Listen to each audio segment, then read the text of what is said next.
Bonjour, alors aujourd'hui je réponds un peu à la question d'une personne en particulier, mais à une remarque que j'ai souvent eue de personnes qui me demandaient bah tiens, qu'est-ce que tu fais toi dans la vie comme métier? Où je disais bah, je fais de la méditation de pleine conscience, j'enseigne aux gens comment méditer, et qui me disaient oh là là, moi je pourrais pas méditer, je suis toujours en train de penser. Et bah, si vous pensez, il n'y a pas de souci, vous pouvez tout à fait méditer, ce n'est pas incompatible.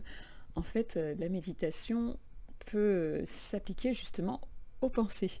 C'est...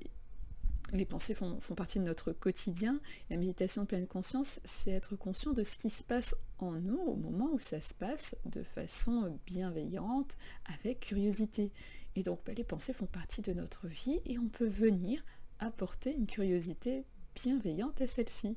Donc, il n'y a pas du tout de souci si vous êtes en train de penser, bah, vous pouvez méditer là-dessus au moment où vous êtes assis, allongé, peu importe le moment où vous méditez, au moment où vous marchez aussi. On peut méditer en marchant d'ailleurs, c'est souvent une idée reçue également sur la méditation.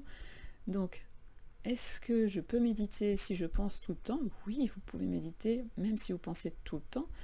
La difficulté que vous allez peut-être rencontrer, je dis peut-être, mais en fait, je pense que au début de votre pratique, elle sera même très présente, ce sera d'être pris par vos pensées et de ne plus pouvoir avoir cet écart avec elles pour vous distinguer d'elles, de façon à pouvoir les observer avec curiosité parce que vous serez complètement dedans.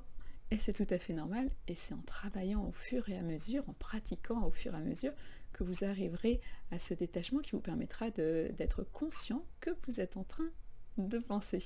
Et c'est là où les choses intéressantes après peuvent se produire, parce que si on peut observer ces pensées, on peut observer leur contenu. Est-ce que ce contenu, c'est quelque chose qui nous soutient? Est-ce que ce contenu, c'est quelque chose qui vient au contraire nous appesantir?